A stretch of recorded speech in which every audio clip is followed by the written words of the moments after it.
has confirmed it's launched an attack on Iran. Before dawn, radar screens across the Middle East began to light up.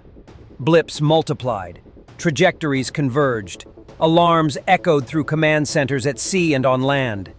Within minutes, unconfirmed reports claimed that more than 100 missiles had been launched toward one of the most powerful symbols of American military strength, the aircraft carrier USS Gerald R. Ford. Social media exploded. Anonymous sources spoke of a coordinated barrage. Others whispered about 14 military bases struck in a single devastating wave. But what really happened in those tense, chaotic hours? Tonight, we step into the fog of war.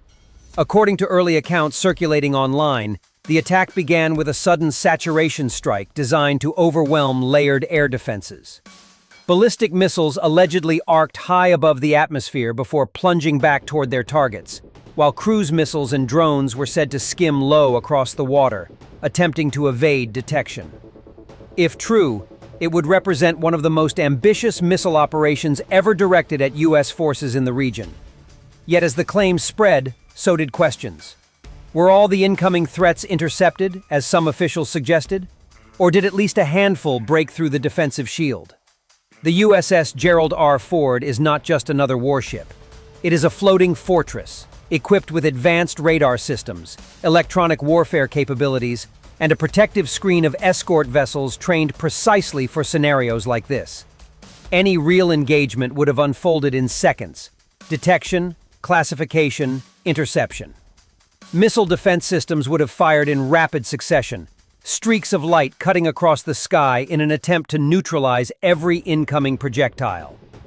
On land, regional bases would have activated their own layered defenses, coordinating across air, sea, and space-based sensors. Then came the counterclaims. Some sources allege that, in response, U.S. forces launched immediate retaliatory strikes against multiple launch sites and support facilities. The number 14 began circulating. 14 bases allegedly eliminated in precision counterattacks. Yet no independent confirmation emerged. Satellite imagery was scrutinized. Analysts debated the plausibility of such rapid, large-scale destruction. Governments issued carefully worded statements, neither fully confirming nor entirely denying the scale described in viral headlines. In modern conflict, perception can be as powerful as firepower. A single dramatic narrative can shift markets, mobilize allies, and inflame public opinion before the first official briefing even begins. That is why moments like this demand scrutiny. Were these reports the opening chapter of a major regional war? A contained but intense exchange swiftly brought under control?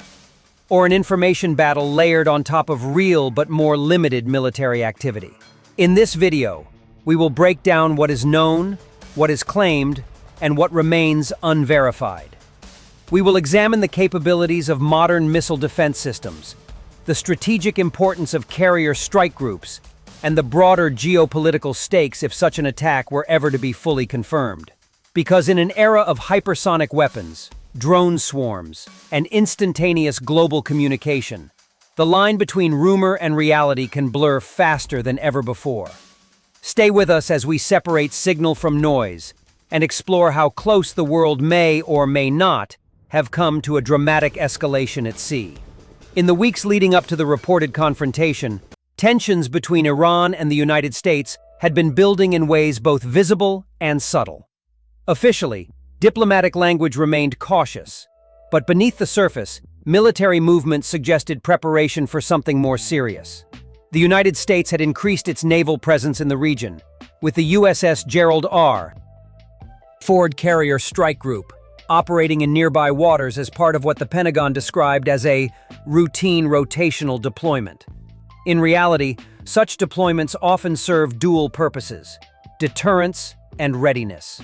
The USS Gerald R. Ford, the lead ship of its class and one of the most technologically advanced aircraft carriers ever built, represents not only striking power, but also a strategic signal. Its air wing, electronic warfare systems, and integrated missile defense capabilities make it a central node in any large-scale maritime operation. Iran, for its part, has long invested heavily in asymmetric capabilities designed to counter superior conventional forces.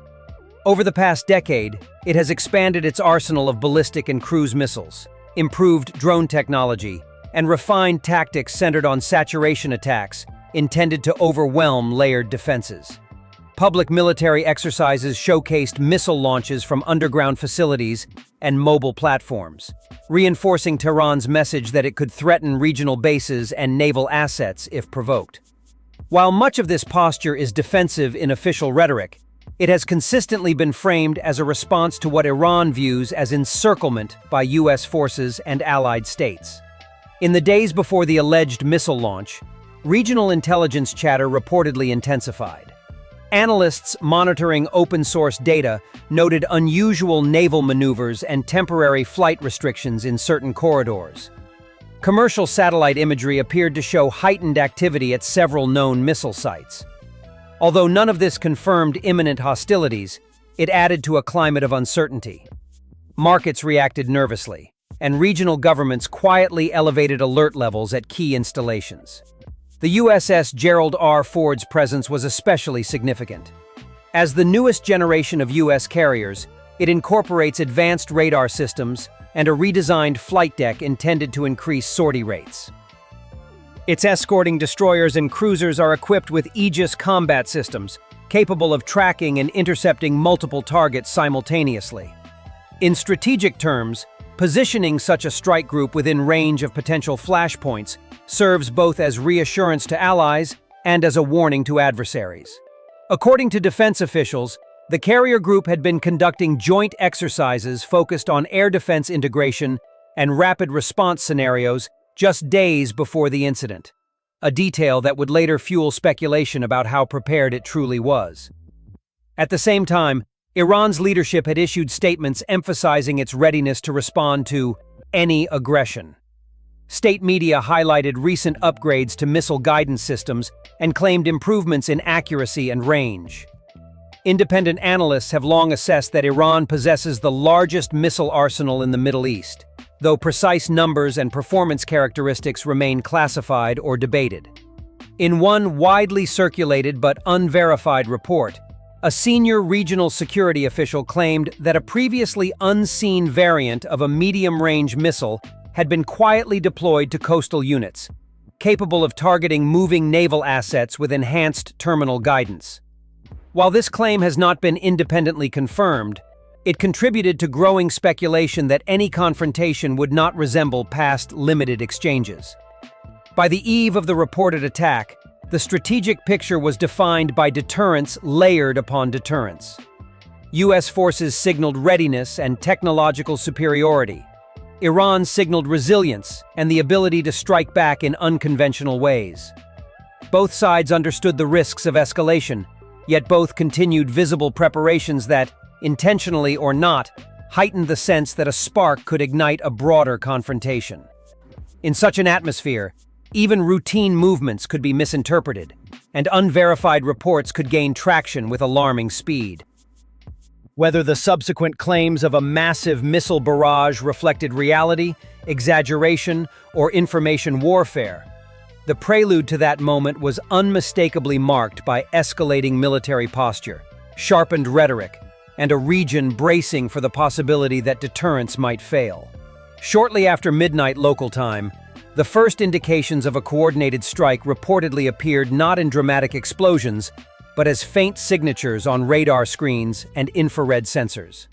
According to early accounts circulating among regional security observers, multiple launch detections were registered almost simultaneously, suggesting a pre-planned, synchronized operation rather than a spontaneous exchange.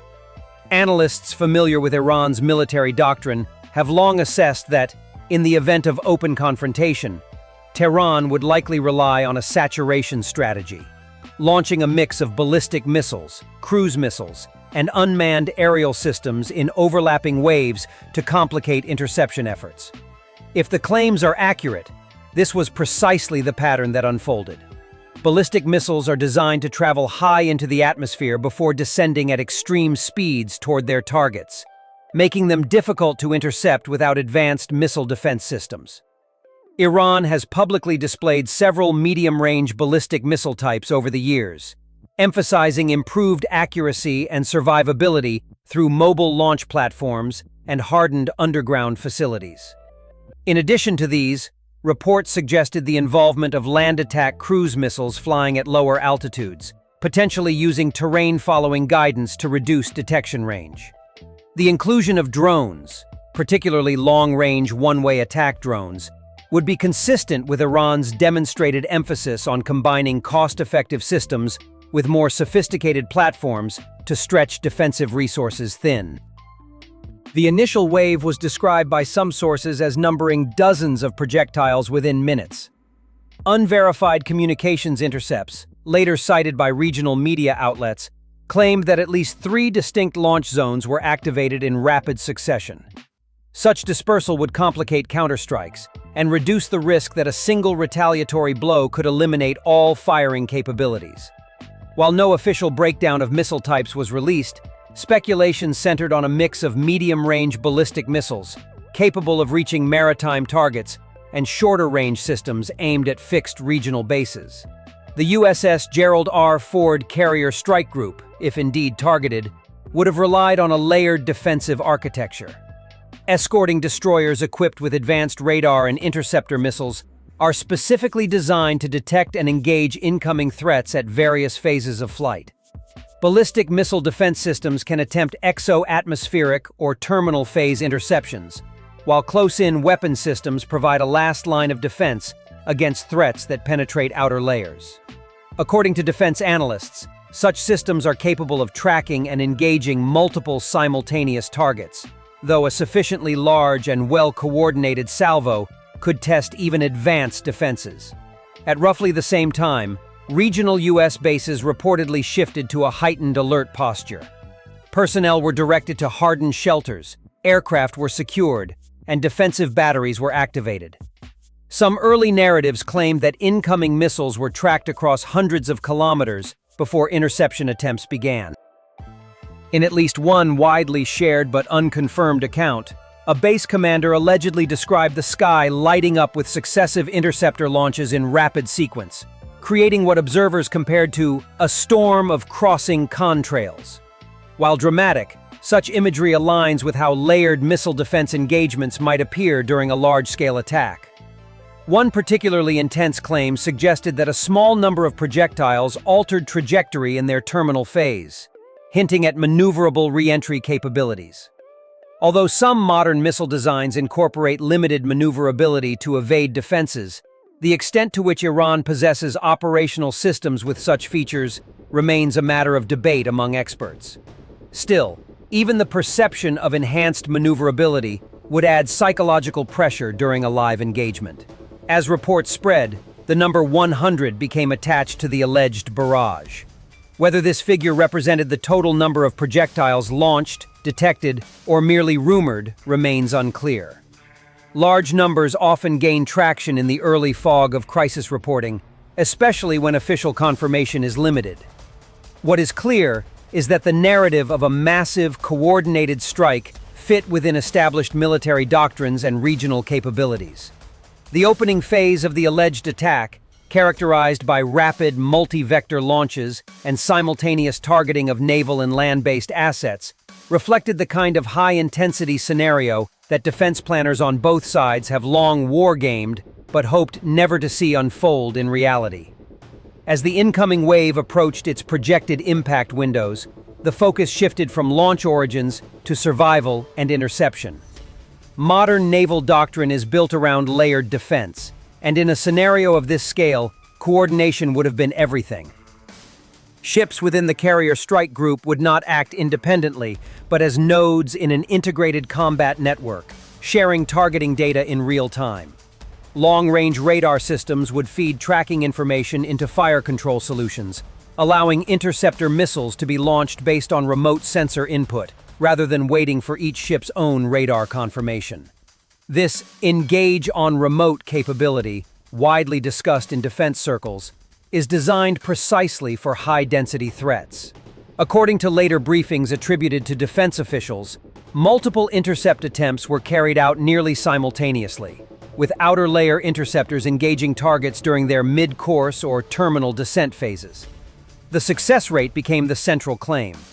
Statements emerging within hours insisted that every inbound projectile aimed at the carrier group had been neutralized before impact. Independent verification of such claims is inherently difficult in open water, but military analysts note that layered systems are built with redundancy for precisely this reason. If a first interceptor fails, a second is often launched automatically. In a hypothetical mass engagement, dozens of defensive missiles could be expended in minutes. One regional security source, speaking anonymously to a European outlet, alleged that the strike group fired more interceptors in 10 minutes than it typically expends in an entire year of training exercises. While the exact figure cannot be confirmed, it underscores the scale implied by the engagement narrative. On land, defensive batteries reportedly operated under similar principles. Hardened shelters and dispersal protocols would have limited exposure, while missile defense systems attempted to track and intercept inbound threats. According to later satellite analysis shared by a private intelligence firm, heat signatures consistent with multiple mid-air detonations were observed over at least 2 locations. Such signatures could indicate successful interceptions, though they do not reveal how many attempts were required. In one particularly dramatic but unverified account, a regional air defense officer claimed that a final interceptor was launched with less than 30 seconds before projected impact, destroying its target at extremely low altitude. Though impossible to independently substantiate, stories like this quickly shaped the public narrative of a narrowly averted disaster. Within hours, attention turned to retaliation. U.S. doctrine emphasizes swift response to attacks on its forces, especially if casualties or significant damage occur. Reports circulated that precision strikes were carried out against launch sites, storage depots, and command nodes believed to be linked to the earlier barrage. Official statements were measured, referring only to defensive actions to degrade imminent threats. However, regional media outlets claimed that as many as 14 facilities were struck in coordinated counterattacks. Satellite imagery analyzed in the following days did show structural damage at several known military complexes, though attributing cause and timing remains complex. Military infrastructure is often dual-use or partially concealed, and post-strike assessments can be influenced by both strategic messaging and genuine fog of war.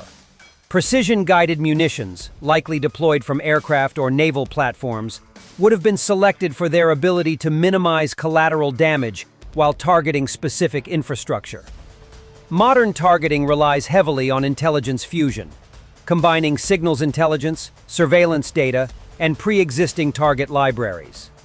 In an escalation scenario, pre-planned target packages may already exist, allowing for rapid execution if authorization is granted. One widely discussed but unconfirmed claim suggested that certain launch units were struck while attempting to relocate, implying real-time tracking. While the U.S.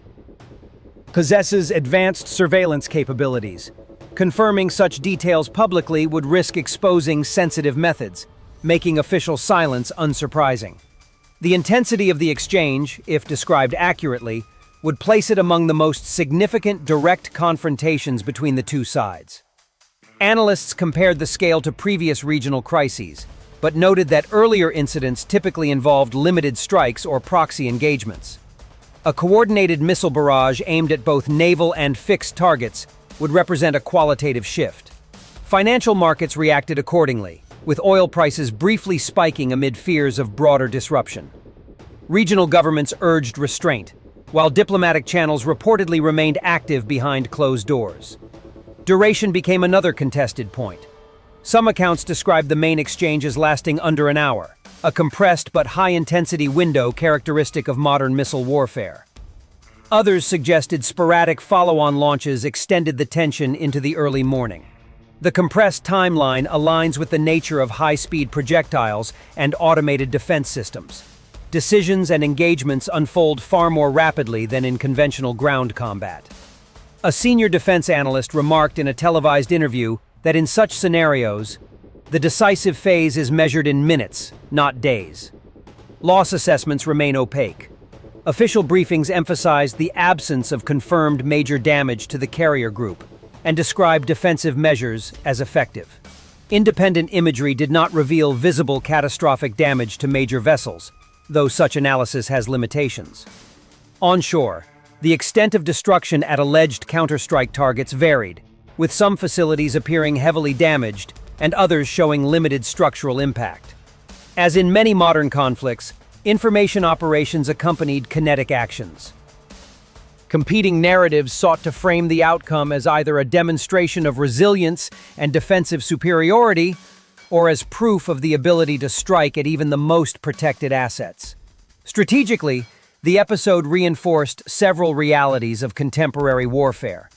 Missile proliferation has compressed warning times and increased the stakes of miscalculation. Advanced defensive systems can significantly reduce risk, but are not invulnerable, particularly under saturation conditions. Rapid retaliation doctrines aim to restore deterrence, yet they also risk further escalation if misinterpreted. Perhaps most striking was how quickly unverified numbers and dramatic claims shaped global perception. In the absence of transparent, independently verifiable data, the battle for narrative ran parallel to the exchange of fire. Whether every reported projectile was intercepted, whether exactly 14 facilities were eliminated, and whether the engagement unfolded exactly as described may remain subjects of debate. What is clearer is that the alleged confrontation illustrated the fragile balance between deterrence and direct conflict. In a region long defined by proxy warfare and calibrated responses, the scale and speed attributed to this exchange signaled how rapidly events can escalate once red lines are crossed. Even if some details were amplified or distorted, the broader lesson endures. In an era of precision weapons and instant communication, the margin for error is vanishingly thin, and the consequences of a single night's decisions can reverberate far beyond the immediate battlefield. In the aftermath of the reported clash, what lingered was not the smoke of interceptions or the imagery of retaliatory strikes, but a deeper question about how close the situation had come to spiraling beyond control. As mentioned earlier, both sides possess significant military capabilities, and neither entered this standoff lightly. The immediate tactical phase may have concluded within hours, yet the strategic consequences began unfolding almost instantly. Diplomatic channels, some of which had reportedly gone quiet in the days prior, were reactivated. Regional intermediaries quietly engaged in shuttle communications, seeking assurances that no further waves were imminent.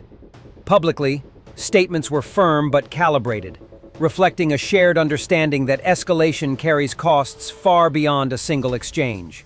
One of the most tangible consequences was psychological, rather than physical. Defense planners around the world closely analyzed the engagement, studying what it revealed about modern missile defense under stress.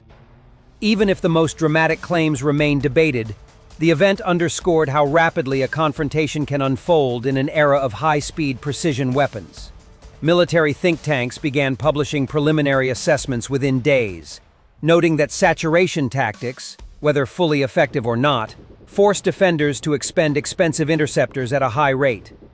One estimate circulating in defense circles suggested that the defensive response may have cost several times more financially than the offensive salvo itself, highlighting a long-standing asymmetry in modern warfare economics. Politically, both governments faced domestic audiences demanding strength.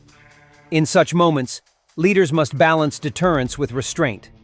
Demonstrating resolve without triggering a wider war requires careful signaling. Analysts pointed out that measured official language, avoiding detailed damage claims while affirming defensive success, was likely intentional. Overstating victory risks cornering an opponent. Understating it risks appearing vulnerable. The informational dimension of the crisis proved nearly as consequential as the kinetic one. Competing narratives flooded traditional and social media, each attempting to define the outcome in favorable terms.